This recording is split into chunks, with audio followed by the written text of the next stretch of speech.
माझ्या भाग्याचं माझ्या सौख्याचं लीन सोन्याचं माझं कुंकू रोज पूजिते रोज जपिते लाख मोलाचं माझं कुंकू हा हा हा कुंकू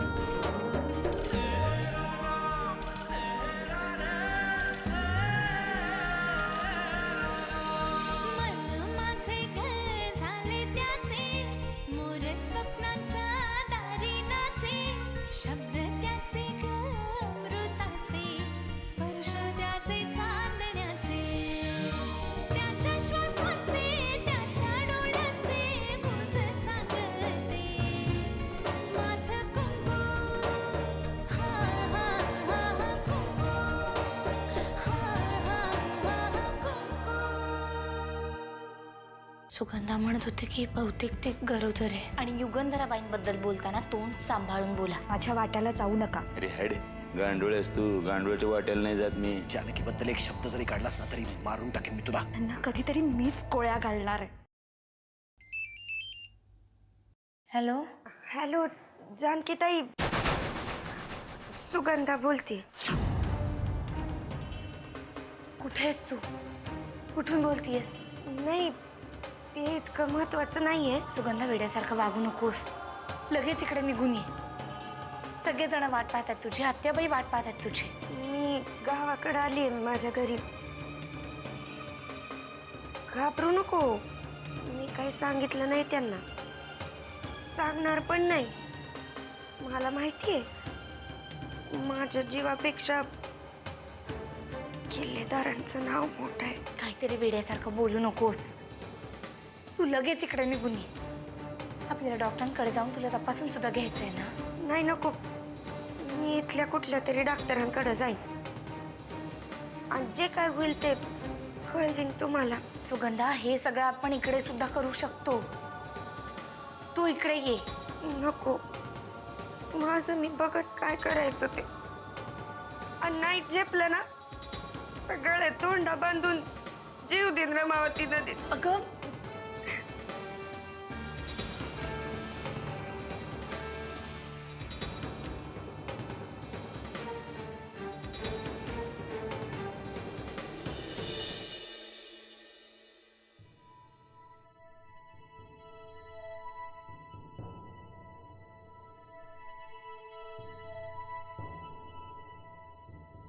साहेब, बाहेर गडचिरोलीचे मोकलवर आणि त्यांचे बरेच कार्यकर्ते भेटायला आलेत. त्यांच्याशी बोलण्याच्या मनस्थितीत नाहीये मी.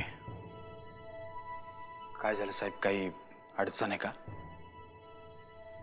या घरात काय कमी प्रॉब्लेम्स आहेत, ते कधी संपणारच नाही आहेत.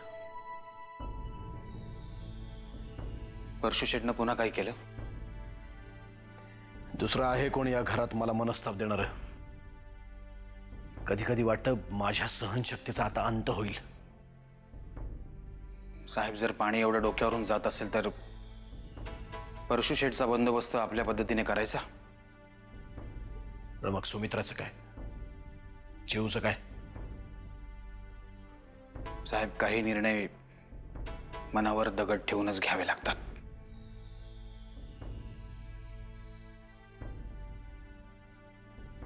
बघू नंतर. सध्या तरी ते मोकलवार आलेत, त्यांना भेटून घेऊया. गडचिरोलीच्या दौऱ्याबद्दल त्यांच्याशीच बसून बोलता येईल. ठीक आहे साहेब, चला.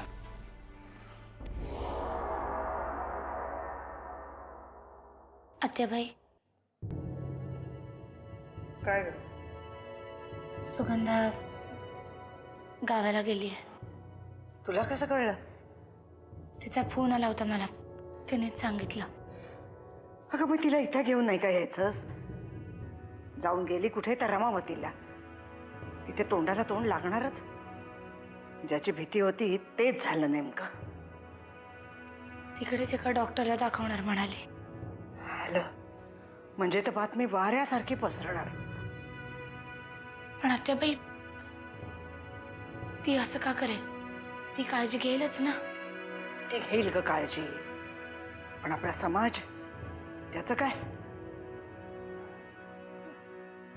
मग काय करू? मी जाऊ का रमावतीला? नको, तुझी आता इथे जास्त गरज आहे नरसिंहाला. तू सतत त्याच्या जवळ पाहिजेस.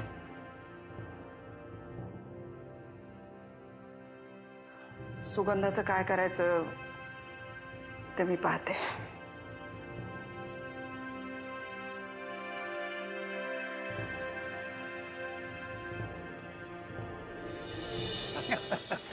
किल्लेदार साहेब, तुम्ही आपला बहुमूल्य वेळ आमच्यासाठी दिला त्याबद्दल धन्यवाद. मोकलवार असं बोलून मला लाजवू नका. हे इलेक्शन आपल्या सगळ्यांसाठीच खूप महत्वाचं आहे आणि तुम्ही माझ्यासाठी राजीनामा दिला हे विसरू शकत नाही मी. साहेब, तुमच्यासारख्या मोठ्या नेत्याने गडचिरोलीत यायची तयारी दाखवली हेच आमच्यासाठी खूप आहे. अहो, कित्येक नेते इथे यायलाही तयार नसतात. मोकलवार, मी तुम्हाला कधीही परका मानलाच नाही. बरं सांगा, तिथली तयारी कशी चालू आहे? साहेब, तुम्ही धीर दिल्यापासून चांगलीच चालू आहे. कार्यकर्ते जोमाने कामाला लागलेत. हो, सामान्य नागरिकांचाही सहभाग होतोय. मला सुद्धा तेच पाहिजे होतं मोकलवार. फक्त आपलेच कार्यकर्ते सभेला आले तर काय फायदा, कारण ती शेवटी आपलीच मत आहेत. साहेब, हे आपले महत्वाचे कार्यकर्ते.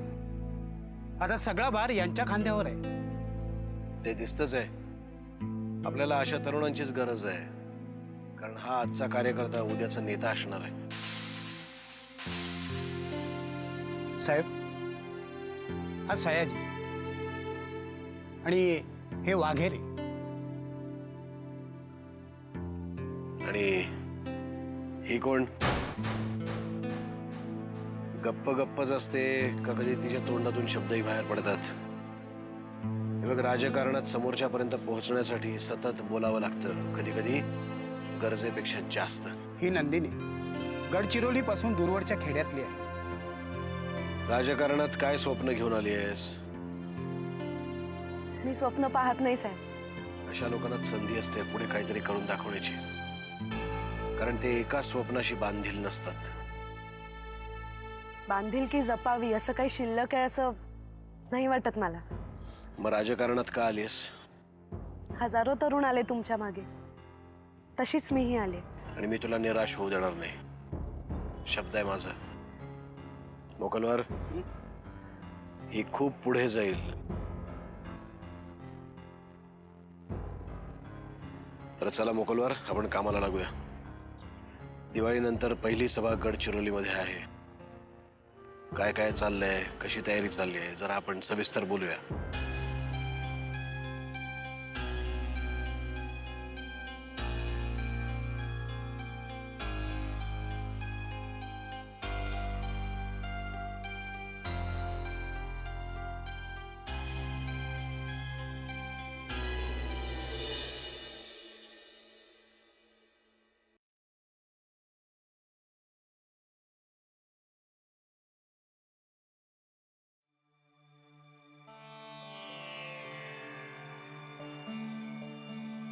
काय होतंय ग?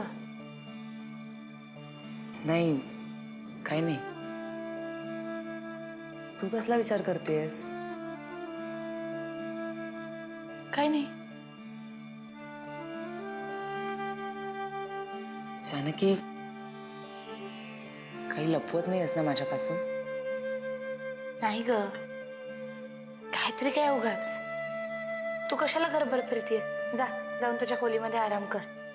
मी येते सोडायला. चल. नाही अगं, ठीक आहे, मी पडते जरा.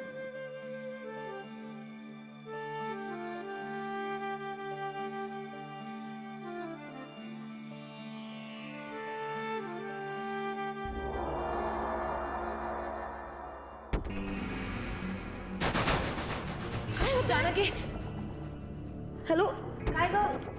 त्यांना चक्कर आली बहुतेक. पाणी आणायला सांग मला. पांडुदादा, पाणी आणा जरा.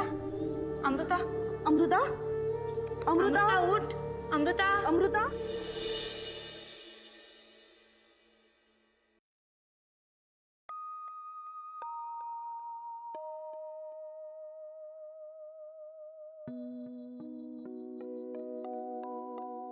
आता काळजी करण्याचं काही कारण नाही, ती होईल बरी. अरे पण काय झालं काय एकदम अमृताला? काही नाही, लो ब्लड प्रेशरमुळे चक्कर आली होती, पण बरं वाटेल आता. ही कोण? मी नंदिनी, गडचिरोलीहून आली आहे. तिथे साहेबांच्या पक्षाचं काम बघते. हे चाटण तू तयार केलंस? आयुर्वेदाची चांगली माहिती असल्याशिवाय हे चाटण करता येणार नाही कोणाला. मी आयुर्वेदाचा शास्त्रशुद्ध अभ्यास केलाय, त्यामुळे अशा परिस्थितीत प्रथम उपचार करायची सवय आहे मला. माझे आजोबा आयुर्वेदाचार्य होते, मी त्यांच्याकडूनच शिकले थोडं. कुठल्या गावाहून आलीस म्हणालीस तू? गडचिरोलीहून 100 किलोमीटर लांब एक छोटंसं खेड आहे, तिथून. चांगलीच तयारीची दिसतीयस नरसिंहा. ही जरी तुझी कार्यकर्ती असली ना, तरी आज मात्र बक्षीस द्यायला पाहिजे हा तिला. नाही नाही आजी, मी ही सेवा म्हणून करते. हो, पण ती सेवा दिसतीये ना तुझ्या कामात. मी येते आता. हे चाटण तिला बरं वाटेल, पण डॉक्टरांना बोलवा तरी. येते.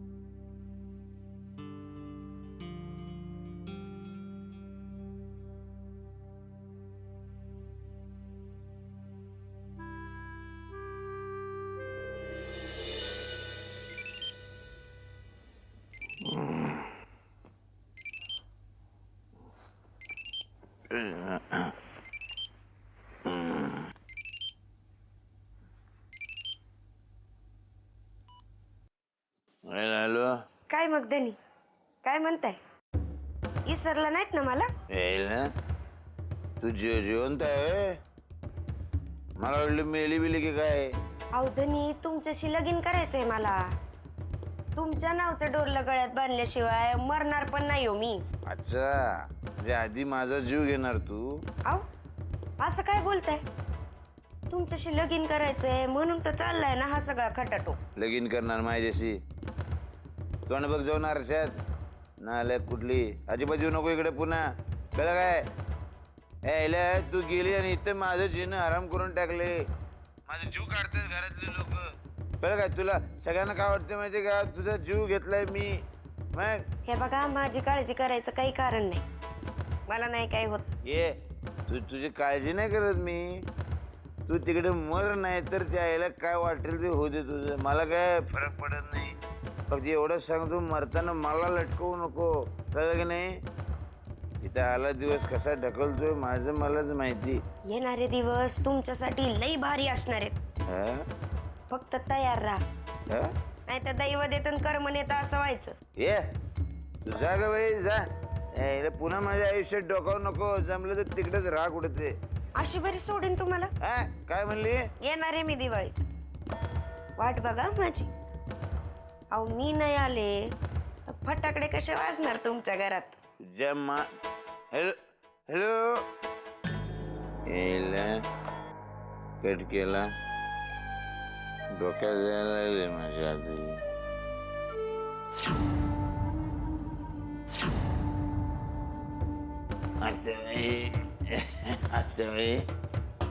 आत्याबाई, तू का आली इकडे? तू कधी थांबायची थेर तुझी? फार झालं हा आता. काय मी काय केलंय? एवढी का वैतागते माझ्यावर? तुझ्यासारखी माणसं ज्या घरात राहतात तिथे दुसरं काय होणार? वैताग आलाय तुझ्या सगळ्या गोष्टींचा. मला पण वैताग आलाय तुम्हा लोकांचा. मी सांगायला येतो काय जेव्हा म्हणून घर सोडून? अरे म्हणजे चोराच्याच उलट्या.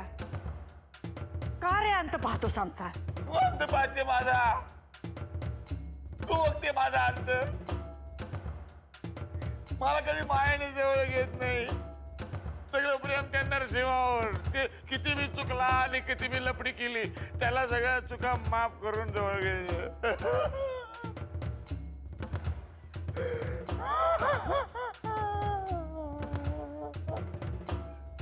मला कधी नाही दुश्वास करते तू. माझा दुश्वास करते तू आत्यावर.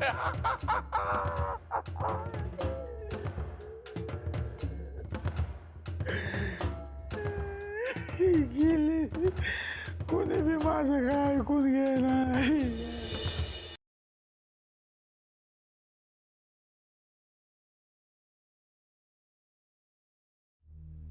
काही कळायच्या आतच मी पडले एकदम,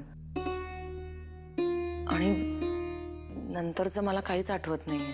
अमृता बाळा, गेल्या काही दिवसांमध्ये हे 3-4 वेळा झालं, आणि तुझी अशी अवस्था असताना हे होणं बरं नाही. काळजी घेतली पाहिजे. काळजी तर घेतोच ना आपण, पण आज बोलता बोलता पडली ती.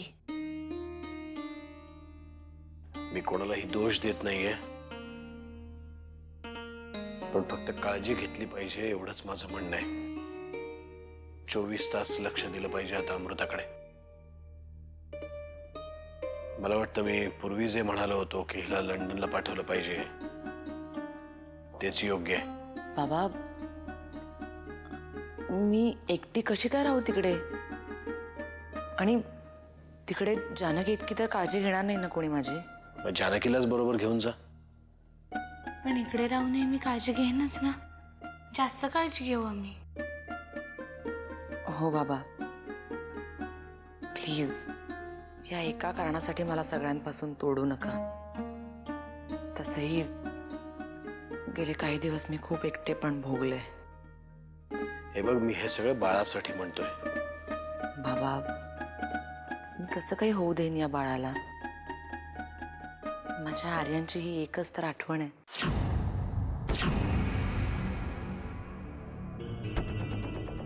सॉरी,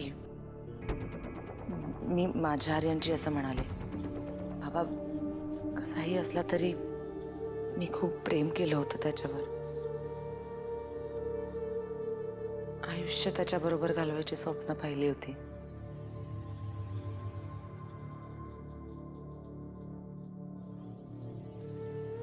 ते सगळं क्षणभंगूर होतं. यात दोष कोणाचा आहे मला माहित नाही, पण आता माझं बाळ हेच माझ्या आयुष्याचा आधार आहे.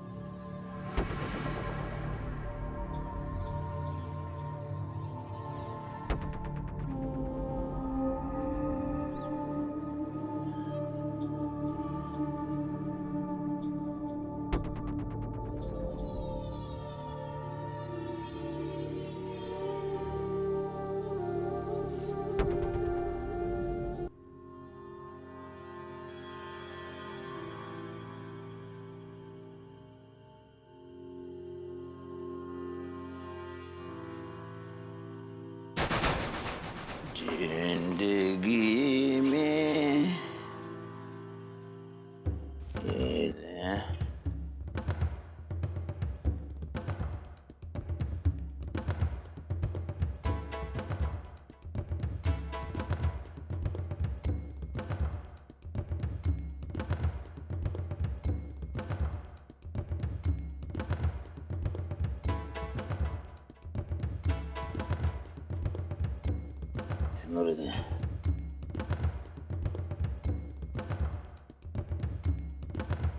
म्हैस कशी डाराडूर झोपली मायला, तर माझी झोप उडवली आणि स्वतःच मात्र सुखानं झोपली. या घरामध्ये ना माझ्या झोपेची कोणाला चिंताच नाही.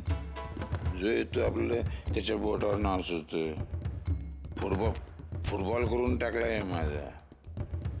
इकडून तिकडे लाता मारते, आत्याबाई दम धरते, दम भरते, जानकी धमकी देते. ती कळायला आलेली सुगंधा रद्दीच्या पेपरावर वापर करते. उद्या पांडू पण आदेश देईल. साला मी आहे कोण? ए परशा, तू आहेस कोण?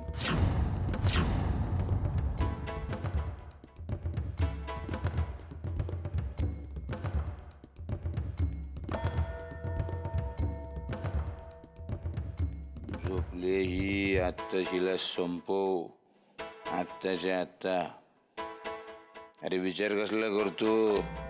हीच वेळ आहे, मेली तर तो नरशा काय नाही बोलणार.